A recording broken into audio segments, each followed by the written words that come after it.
تونکر فرمونه خداوند عقل دادن.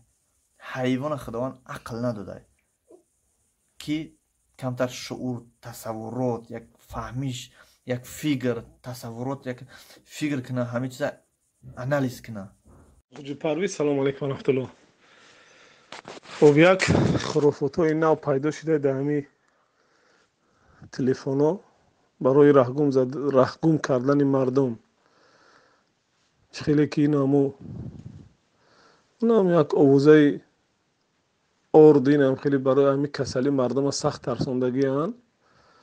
وقتی که مردم در تهلکه قرار گرفتگی بیچاره ای خطر خوف هم کسلی را دیگه بگو که ارد بخره همین روز که ایتا می شود هزار سومونین ارد میخرن روز خیام میکنن. اگر روزی بگو که همین روز ارد نخری پگه کسل کرونا ویروس میشه میخرن.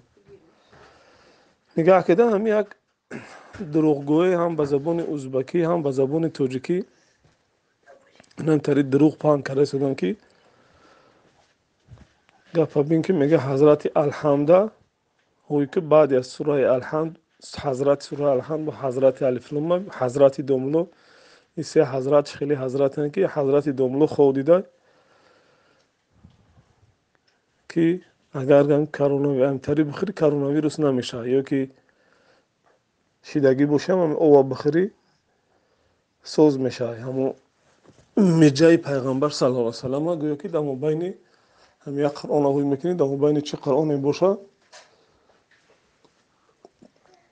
همون چی هست همون میجای پیغمبر صلی الله علیه و سلم بوده. گویا در این ازبکیش میگه که در صحیفه نهم قرآن در این حضرت توجیکو میگن که حضرت دوملوش گفته که خود دیده، یعنی خود دیده سوری بعد خواب میرفته حضرت دوملو در خواب دیده که در این مبین حضرت الحمد گفتی خودش همش حضرت میگه حضرت الحمد قاطی حضرت الفلام در مبین همون حضرت دو ورق در مبین حضرت ورق گفتی چی بعد حضرت موح بوده همونجا یا موح میگه یا ریش پیغمبر صلی الله علیه و سلم یا که حضرت مرجع میگه. خلاصه که همین اگر خودت بخوش گپی اگر همین یک بگویی که مثلا شما با جای اینکه با مصیبت گرفتار شده رو تو به سوی خدا کنه به سوی یک گمراهی کرده شده یا بارک با همین خود به خود فکر کنی اگر علامت های ترس خدا در خود دگیجا یا بار در ترازوی انصاف و ایمان و وجدان خود سنجش بگو برادر عزیز به همین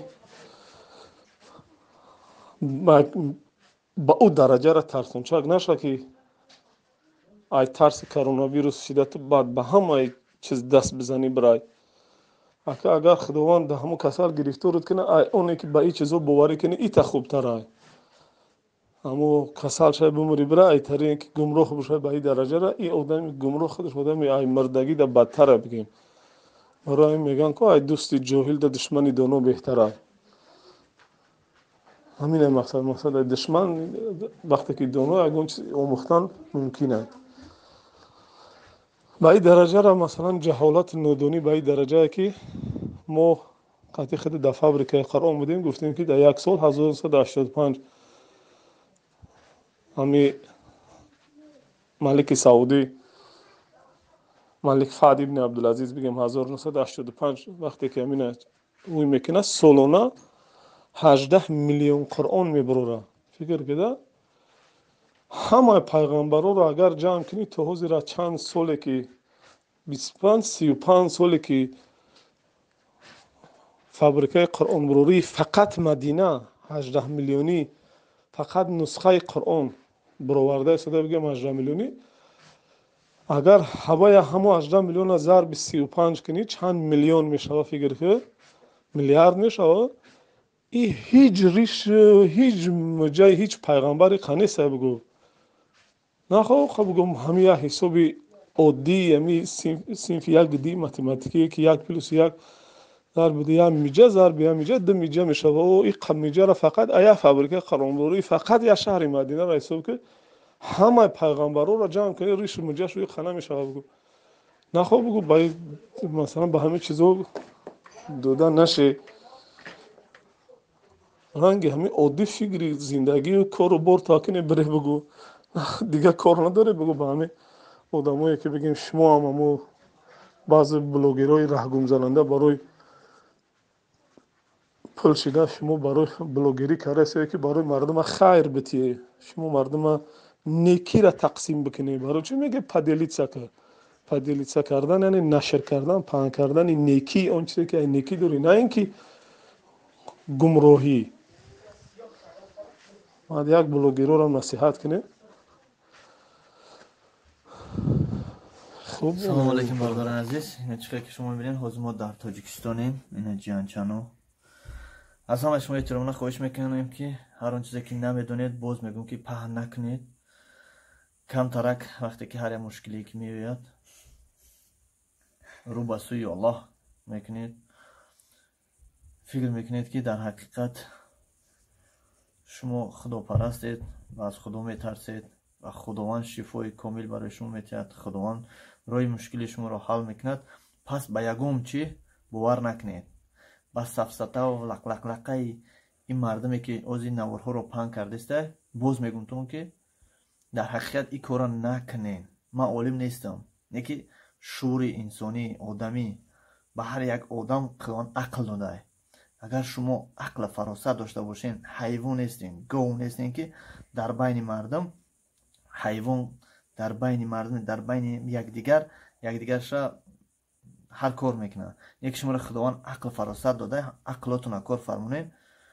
بفهمین بدونین که در حقیقت در هر یک کتابی که میبرن من زواد کتاب قرآن به شما نشان دادم. این طریق گپ گفتنی نیست. ریشه است یا که میجاش است بروتش است. خداوند همتون نگهبان باشه. عقلتون کار فرمونین. کم طرف با فراست شوین. یا مشکلی در سرتون اومد الحمدلله سبحان الله بگین بسم الله بگین خدا از مشکلات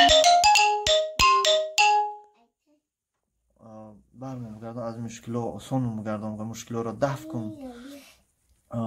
طرف خداوند زوره کنین دست به سوی الله کنین. من ملون نیستم 2 میلیون نیستم. یک آدم عادی یک بلاگری گفتی گپو کوچک هستم میدک. یکی عقلتون کار فرمونین. خداوند عقل دادن دای. حیوان خداوند عقل نداده که کمتر شعور تصورات یک فهمیش یک فیگر تصورات یک فیگر کنه همه چیز انالیز کنه. برای همین شما از حیوان فرق دارین. خداوندتون نگهبان باشه.